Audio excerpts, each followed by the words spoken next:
Hello guys, welcome to our channel. இந்த video நம்ம எதை பற்றி பார்க்க போகிறோன்றதுக்கு முன்னாடி இந்த செடி என்னன்றது தெரிஞ்சால் கமெண்ட் பண்ணுங்கள். இது எப்படி நம்ம நட்டோம் அதை பற்றி நான் ஃபுல் வீடியோ அடுத்தது போடுறேன். அதுக்கு முன்னாடி இந்த செடி எந்த பூவோட செடின்றது உங்களுக்கு எதாவது தெரிஞ்சதுன்னா கமெண்ட் பண்ணுங்கள். ஓகே, இப்போ என்ன வீடியோவில் பார்க்க போகிறோம்னா துளிர் வருது, அது கருகுது, ப்ளஸ் செடி வச்சு 2-3 வருஷமாக அந்த செடியோட க்ரோத்தே இல்லை, சரிங்களா? அந்த மாதிரி கமெண்ட் தான் நிறையா வருது. ஓகே, அதை பற்றி தான் இன்றைக்கி பார்க்க போகிறோம். நம்ம வச்சுருக்க செடியிலுமே பார்த்தீங்கன்னா இந்த ஒரு செடி இந்த இலக்கருகிறது உங்களுக்கு தெரியும். அதாவது கிளைமேட் அடிக்கடி சேஞ்ச் ஆகிறதுனால இந்த மாதிரி ஆகும், சரிங்களா? மேக்ஸிமம் அதனால் மட்டும்தான். அதாவது வெயில் ரொம்ப அடிச்சுட்டுனாலும் வந்துடும். அப்படி இல்லை, இப்போ சடனாக கிளைமேட் மாறுச்சு இல்லைங்களா, அதாவது மழை பெஞ்சது மறுபடியும் சடனாக இப்போ வெயில் காயுது, அதனாலேயும் இந்த மாதிரி ஆகும், சரிங்களா? ஆனாலுமே நமக்கு தளிரில் எந்த ஒரு பிரச்சனையும் வரல, துளிர் நல்லா வந்துட்டு இருக்குது. இந்த மாதிரி பிரச்சனை வரும். அது இல்லாமல் துளிர் கருகிறது, ஓகேங்களா?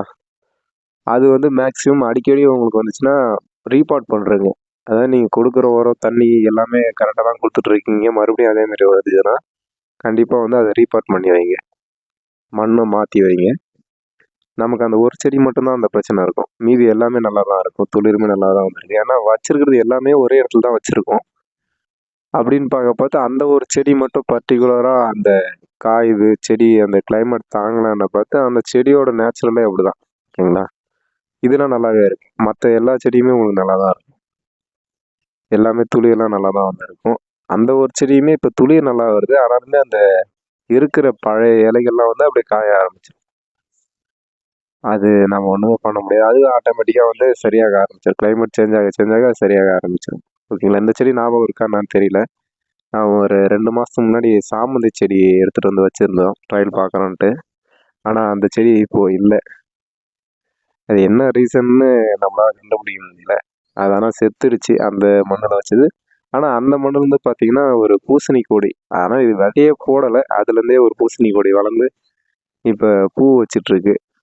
ஓகே, அதனால தான் அது அப்படியே விட்டாச்சு.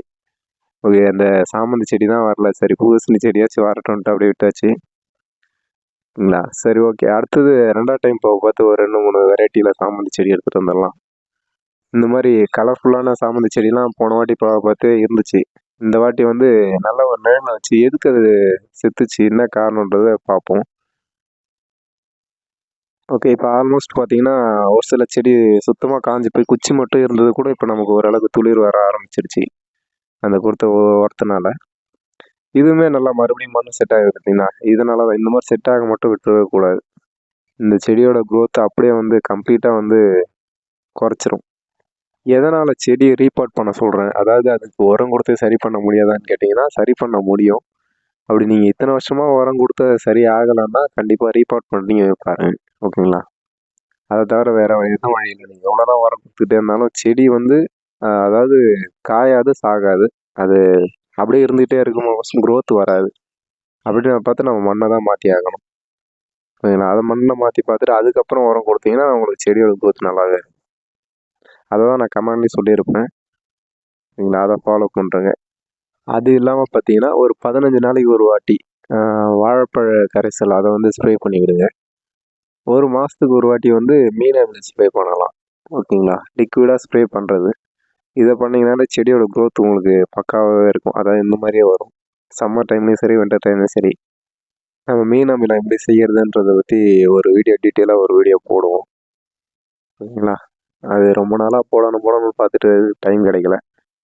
முடிஞ்ச வரைக்கும் எவ்வளோ சீக்கிரமாக போட முடியும் அவ்வளோ சீக்கிரமாக போட பார்த்துருவோம். நான் போன வீடியோவில் சொல்லியிருப்பேன், அதாவது கிரவுண்ட் லெவலில் வச்சுருந்த 3 செடியிலேருந்து அடிக்கடி அதாவது வாரத்துக்கு ஒரு 4 டைமாச்சும் பூ வந்துடும்ன்ட்டு. அந்த பூவை கட் பண்ணுறது தான் இப்போ பார்த்துட்டு இருக்கீங்க. இது ஒரு 3 கலரில் வச்சுருக்கோம். 4வதாக ஒரு செடியும் வச்சுருக்குது, அந்த பன்னீர் ரோஸுன்ட்டு. அது இன்னும் செடி சரியாக வளரல, இப்போ தான் வச்சு ஒரு மாதம் ஆகுதுன்றதுனால. மீதி எல்லாத்துலேயுமே செடி நல்லாவே வரும், நல்லாவே பட்ஸும் வந்துருக்குது. போன வீடியோ போட்டு ஒரு 2 நாள் தான் இருக்குன்னு நினைக்கிறேன்.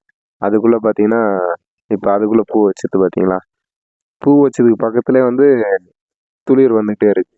அதில் அப்படியே மொக்கு வச்சு பூ வச்சுக்கிட்டே இருக்கும், ஓகேங்களா? அந்த மாதிரி ரொட்டேஷனில் இந்த செடியை பொறுத்த வரைக்கும் பூ வந்துக்கிட்டே தான் இருக்கும். அதனால தான் இதை கிரவுண்ட் லெவலில் வச்சது. அதாவது இது க்ரோ பேக்லேயும் வைக்கலாம். நம்ம எதனால் கிரவுண்ட் லெவலில் வச்சோன்னா அதாவது க்ரோ பேக்கில் வைக்கிற க்ரோத்துக்கும் கிரவுண்ட் லெவலில் வைக்கிற க்ரோத்துக்கும் எப்படி இருக்குது அப்படின்றத தான் வச்சோம். க்ரோ பேக்கில் வைக்கிறத விட கிரவுண்ட் லெவலில் வைக்கிறது நல்லாவே இருக்குது. ஓகேங்களா? மற்றபடி முன்ன சொன்ன மாதிரி மீன் அமில வந்து மாதத்துக்கு ஒரு டைம் வச்சு ஸ்ப்ரே பண்ணி விடுங்க. அது ரேஷியோவும் நான் சொல்லியிருக்கேன்.